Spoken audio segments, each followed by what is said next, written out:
I'm 28M, starting to fall for my wife, 24F, and am unsure how to proceed. This is all a very complicated and sad situation. About 4 years ago, my wife and partner of 8 years passed away due to complications after the birth, very rare, of our second son. I was deployed at the time and completely devastated. After flying home, I felt that nothing would make me happy again. My sons are great, now 6 and 4, but overwhelming, so I asked a sister of one of my Marine buddies, Cass, to help out. She had been friends with my wife, but not great friends, and she agreed in exchange for a place to stay.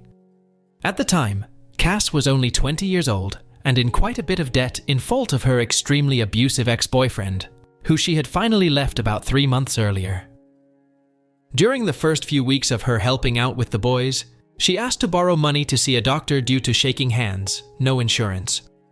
I happily obliged. She was an angel, doing all of the cooking and cleaning and keeping my young family together. It turned out that she had developed some sort of neurological disorder, probably brought on by repeated abuse. At the time, it seemed simple. I had good insurance, she needed healthcare. I never thought I'd be able to move on from my wife, and she was afraid of intimacy. I agreed that I would marry her, but keep our platonic relationship. She promised not to burden me with her debt, and we had a prenuptial agreement and all.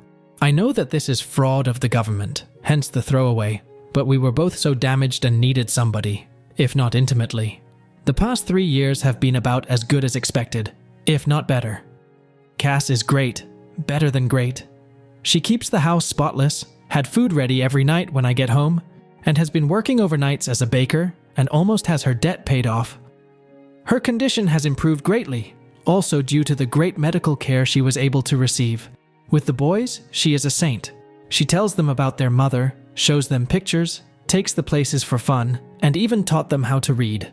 Of course, the 6-year-old just finished kindergarten, but my 4-year-old is going to be the smartest kid in his class next year. Sometimes the 4-year-old calls her Mommy, but she shirks him and reminds him that name is Cass, and that Mommy is the angel whose picture is above the fireplace. Once her debt is fully paid off, the kids are in school, and she saves up a bit of money. She is going to go into a nursing program. Our relationship, still platonic but very caring. I've cried on her shoulders more times than I can count, and she's done the same. One night, I was very stressed out and yelled at her about something pretty inconsequential. She had taken my sons to see Santa without me. She, of course, became quite frightened, but we worked it out, and I even offered to pay for her to see a counselor. She didn't. That was 2 years ago, and we have had little fights ever since, but have been able to work through them. She seems to understand me whenever I'm hurt, upset, or angry, and is calming in a way that I can't explain. The problem, Reddit, is that I think I might be falling for her. I've been noticing little things: her scent, her smile, her laugh, the way she smiles with her eyes when she sees me, how much my boys love her. Not to mention that she's gorgeous, hardworking, and one of the strongest people I've ever encountered. A few nights ago, I almost kissed her after we had put the boys to bed, and her hugs goodbye have started lasting a little bit longer. The other day, she was taking a nap in my bed, she was washing her sheets, and I wanted to join her. Not have sex with her, just lay with her and hold and kiss her.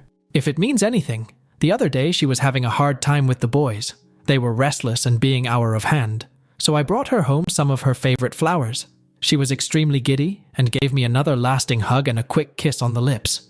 I was taken aback, but she pranced around, finishing dinner and putting the flowers in a vase. What does this mean? Update 1. Last night was hectic as shit at first. Our younger son had eaten what he calls a giant fuzzy spider, and Cass wanted to take him to the hospital, even though he was fine. Her brother, we'll call him Joe, told her that he'd take care of it, and basically forced her out of the house to celebrate getting out of debt. She really didn't seem like she wanted to go, at all. I became fucking nervous. So we got to the restaurant pretty early, but luckily they had a table. She ordered wine, which was odd, because she hasn't drank much since she broke up with her ex, but I figured it was a time to celebrate. We made small talk for a while, but it seemed forced, and I knew that I had to tell her soon. So, before the entrees even came, I said that I had something to talk to her about. She didn't smile and told me that she knew. Joe told her. And my goddamn heart almost stopped. That fucker. I hurriedly told her that I was so sorry. I didn't want her to find out that way. I wanted to tell her myself. She shook her, frowned, and said that it was okay. She just wanted me to be happy, and that I deserved it. I told her that I didn't want to stress her out or make her uncomfortable, but I just needed to tell her and see how she felt, and that it was completely up to her. She gave me a look and said that it actually was up to me, and just to do what made me happy. She said that she was probably going to move out after her program ended and promised to stay out of the way until then. It was then that I realized something was a bit off and asked WTF Joe had told her. She said that he told her I wanted to take her out to dinner, to tell her that I had started developing feelings for a girl and wanted to ask Cass if it would be okay if I asked this girl out. It was then I realized that Joe had set me up for the most climactic pickup line ever to exist. Our entrees came. I had shrimp and pesto gnocchi, and she had crab legs for you detail lovers. And I explained that, yes, I had started developing feelings for a girl, I just didn't want it to mess up what we had. She said that it wouldn't mess anything up. She still loved the boys and would take care of them and the house.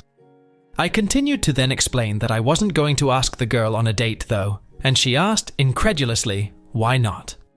Then I dropped my smoothest line I've ever dropped. Because I'm already on a date with her. Right? Thanks, Joe, because he must know about your planned movie and really wanted that line. She gave me this look that she gives my sons when they tell her things like, I'm going to the mall by myself, or I have a girlfriend named Tammy. Then she looked away, smiled, and shook her head and asked, really? I nodded and told her that I cared about her more than anybody else alive, other than my sons, that I loved our family, and that I had fallen in love with her. She then took a drink of wine, rolled her eyes, and said, about fucking time, Alex. And I'll never forget what happened next. Maybe it was a faux pas, but I leaned across the table and kissed her, spilling her wine. But neither of us cared, and we kissed for about a minute, before she told me to get off her, before her crab legs got cold. This was joking, but not. You'd have to know her. After leaving the restaurant, we got ice cream and sat around and kissed some more, before heading home. Joe was sitting on our couch watching one of those VH1 dating shows with a shit-eating grin on his face, and Cass ran in, screaming at him that he ruined everything and that she was going to have to move in with Mom now. We let him believe it for about 5 seconds before bursting into laughter. He shook my hand and told me that the boys were sleeping and left. I picked Cass up and kissed her and carried her to my room where we, made out for like 2 hours and snuggled the shit out of each other. She isn't ready for anything else, but emphasized yet. I'll give her all the time in the world. At one point, the youngest son came in because of a nightmare and brought his dog, a golden retriever puppy, and claimed that the doggy was scared.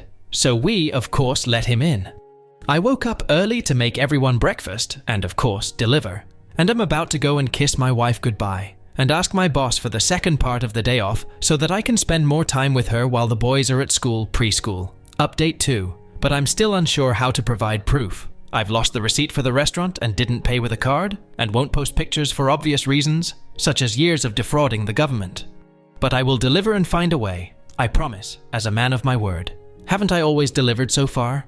And to those of you who are talking about a second wedding ceremony, we just kissed for the first time 2 nights ago. Overly attached Reddit. Finally, thank you to whoever gave me gold, but next time, please use that money for real good. Take a vet to lunch, learn CPR, I don't know. But again, many thanks to you.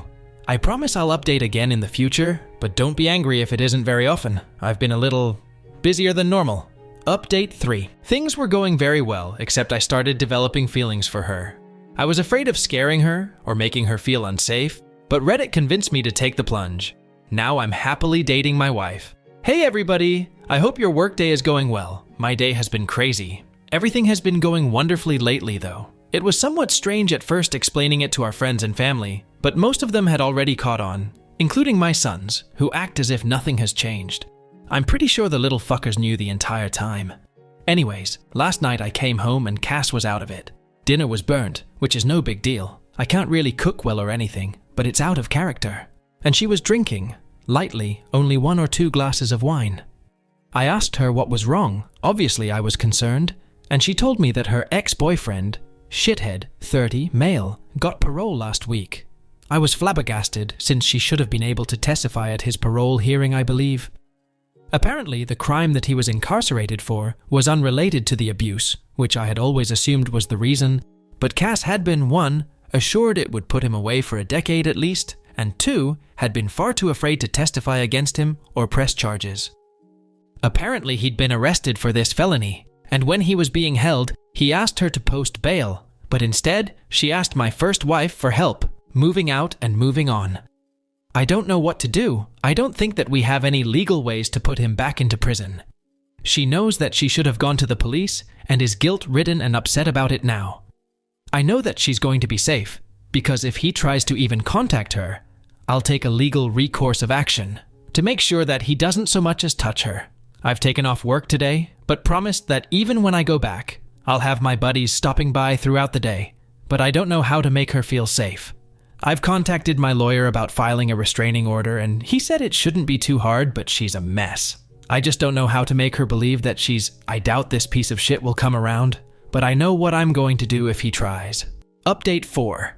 I've honestly just been pretty occupied with life lately, and last night I had trouble sleeping. I was just browsing the internet when an article came up about Reddit, and I thought, I wonder how those nice people are doing. Then I signed in and realized that a lot of you really care about how my life is going with Cass. The answer is pretty well now. Things got tough for a while. When her ex was released from prison last year, though, she was so afraid that he'd contact her, until he did. I remember that night like it was 5 minutes ago. Somebody rang our doorbell, and the oldest son answered. He asked for Cass. She told the boys to go upstairs and gave me a look, and I knew. But she didn't look scared. The bastard apologized and begged for forgiveness and asked for a second chance. She was so brave. I wanted to kill him, but she told him no and asked him to leave. He did, and he tried to contact her a few more times before we got an order of protection against him. Last I heard, he moved upstate to live with his dad, or something. Around this time, her brother Joe also got into a really bad car accident and ended up having to move in with us for a while. He's a great guy and one of my best friends, so we didn't mind, but it was a stressful time. About 7 or 8 months ago, we finally, consummated our marriage, I guess you can say. The boys are doing great and are really happy. Cass got a pretty good job, although I think she's working too much overtime, and loves it. We're expecting our first child in February and couldn't be more excited. You could say that life is pretty good. I'll be around for another few hours if you guys have any questions. Update 5. Technically, she was born early March, but I didn't want to make the title, "It was a girl." Sorry for not updating. It was a pretty rough pregnancy, and Cass has put her foot down about wanting more. I guess 3 is enough. But everything turned out great. Little Therese was 21 inches and 9 pounds at birth, and as bald as I am. She's way easier than the boys were. She hardly ever cries, and is the most photogenic baby ever. Our youngest son is completely smitten, and always tries to help. It's less cute than you think. Sorry for not updating, it was a pretty rough pregnancy, and Cass has put her foot down about wanting more. I guess 3 is enough. But everything turned out great. Little Therese was 21 inches and 9 pounds at birth and as bald as I am. She's way easier than the boys were. She hardly ever cries and is the most photogenic baby ever. Our youngest son is completely smitten and always tries to help. It's less cute than you think. Joe is also doing okay. His back is still bothering him, but he's dating a girl who actually went to my high school. 2 years younger than me, though. He's pretty happy with her, and we're all very happy for him. Other than new fatherhood, not much to update. I'm home watching the baby today while Cass is out, so I should be around for a while.